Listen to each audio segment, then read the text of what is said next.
Hey, welcome back to Relating Relationships. Namu Vusumuzi Nkosi This again is Relating Relationships, where we are what? We are addicted to good conversations. Guys, thank you so much. Sure.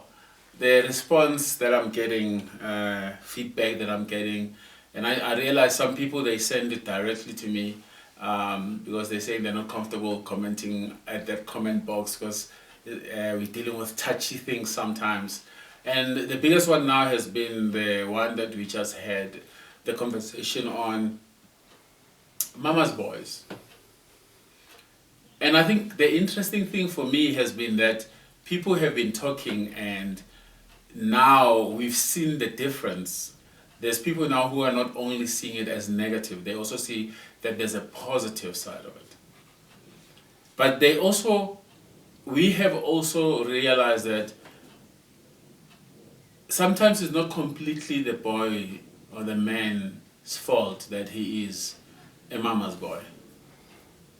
We spoke about the fact that environments sometimes, situations sometimes. My wife even spoke about the fact that these men, usually some of them who come up and they become a mama's boy because of the background, the environment that they come from, where they've seen their mothers being hurt, when they've seen situations that are not pleasing in their homes. And in rectifying that, they say, you know what, I will never allow my mother to go through this ever again. And for me as well, that was an eye-opener. Because usually when we talk about mama's boy, we've always referred it, or the people that I've hanged around with always referred it as a negative thing. And that's what we think, we've seen it as a negative thing. Don't worry. Wait a bit. We will still talk about the pros and cons in relationships. We'll talk about the pros and cons in marriage. Because there is. But also, like I've said so many times, I can imagine a person who gets to meet a mama's boy and understands the mama's boy's background. And before they get into a relationship or they get married, they have a discussion about this background. How actually they can be empowered, or they can empower each other, even in that relationship. There's a comment that one of my friends has put on the comment box, and if we get time, we'll go through it to bring about that understanding.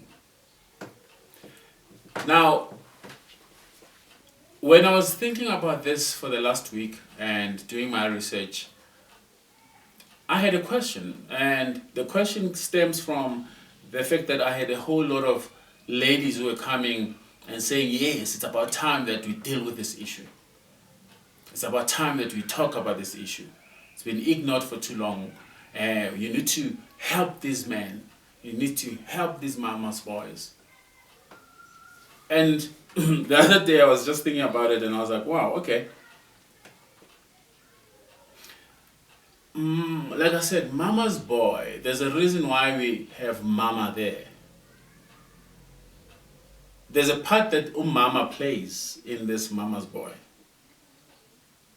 And the mama is usually, not the mama is usually, there's a part that the mama plays in this. And mama is a woman. So let's talk about it. Let's talk about that. What part does mama play? Because mama's boy doesn't just become mama's boy without the mother. And this is where I want to talk about situations where the mother is actively creating a mama's boy.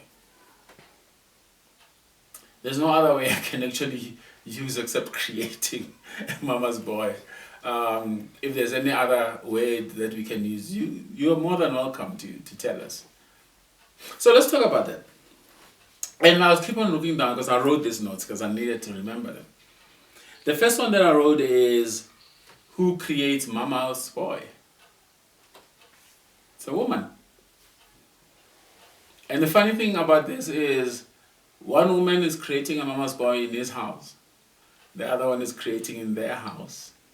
And yet the same women would never want to be married or be in a relationship with a mama's boy while they are creating one in their own homes.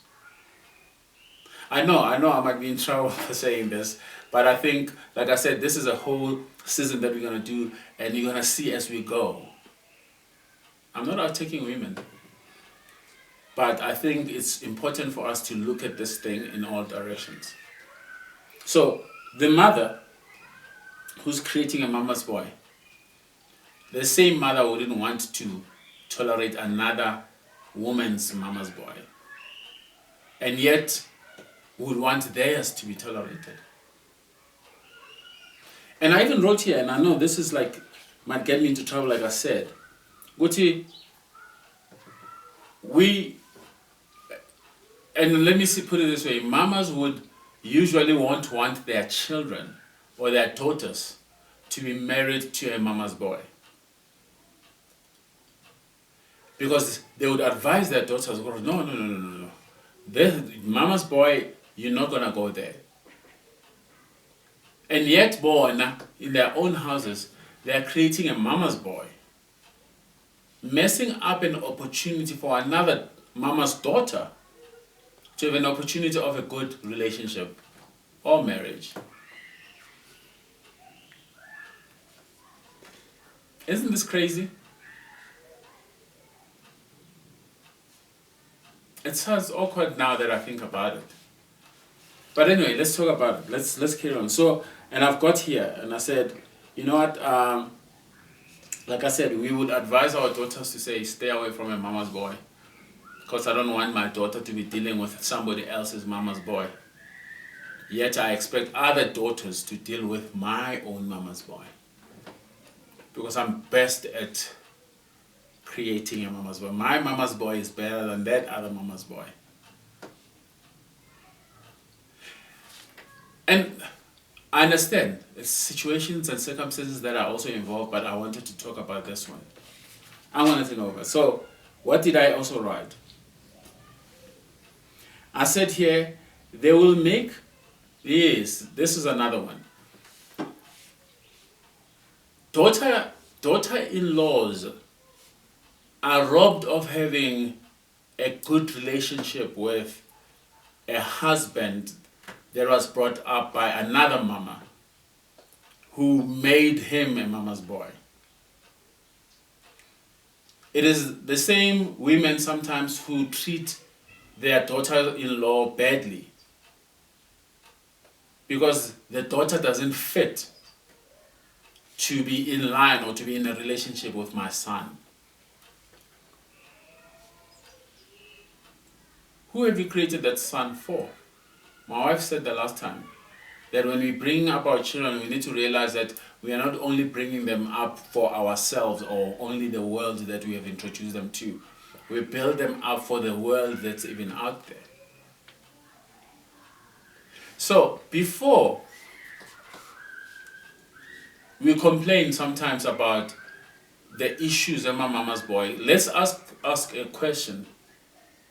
Are we partaking in making this situation more, for a better, lack of a better word? Are we adding in this thing? I know a lot of people might be saying to me, no. You are wrong when it comes to uncle, and I might be wrong. Someone might say, no, but then why are you only focusing on the woman? Some men might be saying right now, but tell them. But if I was a man, I wouldn't be quick to talk. Because you actually, as a man, are mostly, in most time, the main reason why we have mama's boys. Your lack of being present, having left the child with their mother, your lack of fathering. Because you are not present as a father, now you've got a woman who must now act as a father. you've got a mother who now must do things or take responsibilities of things that they were not created for.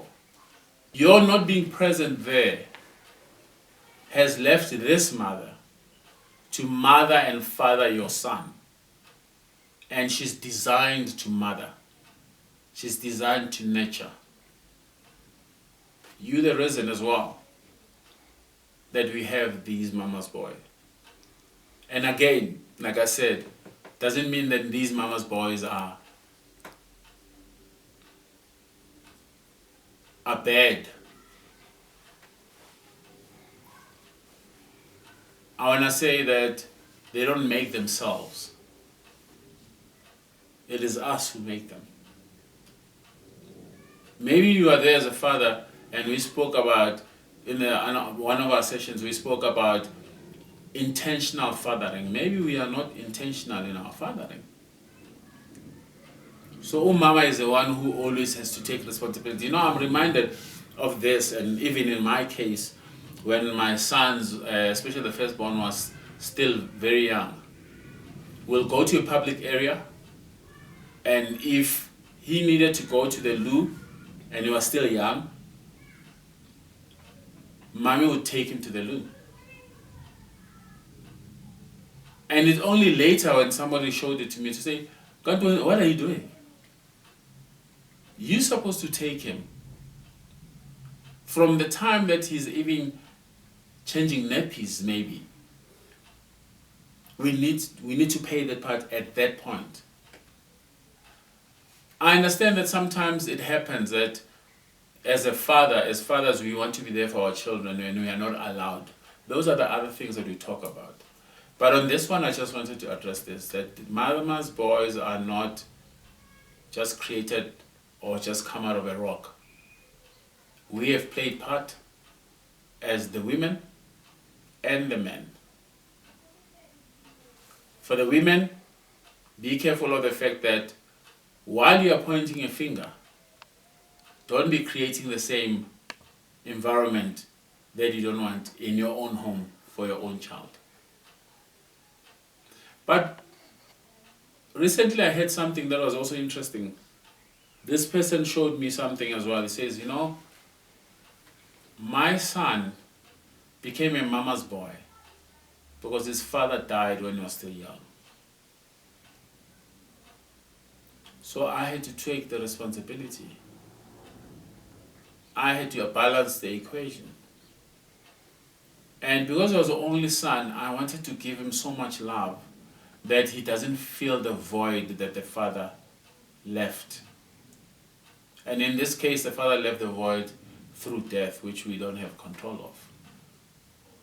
Unfortunately, there's other fathers that create void by just not being part of their children that they've brought here on earth. So he says, when the father died, I wanted to give my son everything. I wanted him not to ever, even one day, feel the burden of not having a father. And my son became a mama's boy because I made sure that I provide for everything that he needed. And only later did I realize that I actually spoiled him. And I understand that part. So as fathers, we need to play our part as well. And it's interesting because as we speak, I can hear myself, we're going back and we're talking about other sessions that we've had and we've spoken about them. And I'm saying, maybe let's now realize that if we don't play our part as parent in one area or the other, it creates problems somewhere else. If I'm not available, if I'm not present as a father, if I'm not fathering the way that I should, we have situations whereby ultimately later we are the ones who are frowning upon that, not realizing that we played part in it. So, mama's boy are not evil. They are not the worst thing that has happened on earth. They are not bad. And. Mama's boy, they just exist because someone, somewhere, didn't play their part well. With all said and done, I don't want to be ignorant. I understand. I really understand. I don't think there's any mother who brings up their own children and say, this one, I want this one to be a mama's boy. I understand that. I understand, and I want to bring that across as well. I don't think there's any mother who goes on to Google and Google search how to create a mama's boy. I can just imagine printing it out and putting it on the fridge and say, this is how I want this child to come out. So I understand. I understand that every mother is bringing their child up, is bringing the child with love, with patience, with care. Every mother wants their child to be the best child, to be the best husband if he's going to be a husband, to be a best son, not only to me, but to those around us. So that I understand, and I wanted to bring that across as well, so that it doesn't come across as that I am thinking that I'm better than anyone else, or I'm bashing women or mothers. And I understand as well with fathers that sometimes it happens because we were not taught better. We didn't know better. We didn't understand what our shortcomings sometimes they create challenges for generations to come in the communities that we are in. And I understand that these children now are bakuli bathi yazini. That note that mommy put on the fridge, I'm going to follow it to the T. And in most cases, actually, mama's boys are created out of love mostly. This is a mother who's loving his son and trying to make sure that he has everything that he needs.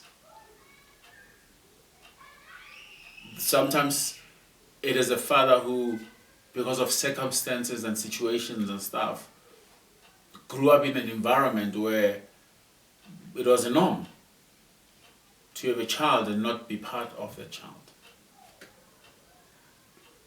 And in all that, I'm just saying that this word that we have created, we created that word. Mama's boy is a word that's created by our communities. It's created by us. And we've taken that word and we've defined it. And in defining it, we gave it to certain people. And we give to certain people and we sit back and we expect all that's negative. And I think my desire for this is that we may understand what this child, it's a child who wants to be loved, who wants to be appreciated, who wants to have a good relationship, who doesn't want to have the past messing up with his future. So what am I saying is, can we be patient as people with other people that are struggling with what we are strong at? This is one thing that my wife taught me. That it is easy to judge somebody's weakness based on your strength. Because this is my strength and this is your weakness, you are weak. But there's something that is your strength and is my weakness that will make me weak. So, again, I just want to paint the picture again. I can imagine a mama's boy meeting a daddy's girl, and they come together and they do their background check, and then they sit and say, you know, the reason I act this way is because of 1, 2, 3. The reason you act this way is because of 1, 2, 3, and 4. You know, the reason I love my mom the way I do It's because of 1, 2, 3, and 4. And the other one, it's work. And like we said, it's either you do this work in the beginning or you do it at the end. The truth of the matter is you don't need to date boyfriend or girlfriend number 5 to find out that this is a person that I can be with. Because the truth of the matter is every time they break your heart, it makes your heart even harder. But just think of it, these two people get together. And then the other one says, you know what, I'm going to do what I need to do in helping you with your mom, but I need you to protect me when it comes to certain things. And the other one says, you know what, I'm going to help you with your father, but I also need you to protect me in these certain things. Ooh, I know, sometimes I don't live in the real world, but just think about it, how would that be? So to all the mothers who are there and trying their best, we salute you. To the fathers that are there, that are correcting and trying to correct what has gone wrong, we salute you. Let's hear it. I would love to hear what you have to say. We'll still talk about the pros and cons. But I hope that my conversation with you today, and again I'm alone, my wife is not here, my conversation with you today will make you more sympathetic, more understanding, less judgmental. I would love for you guys to comment on this. We'd love to hear your views. We'd love to hear what you think about this conversation. Can we carry on with this conversation? Guys, sure, I'm learning so much. And because this is not yet done, we will go through the comments maybe on our next one. But thank you so much for joining us here at Relating Relationships. Again, no Vusumuzi and Nkosi. And yes, we are addicted to good conversation. Love you. Have a wonderful day.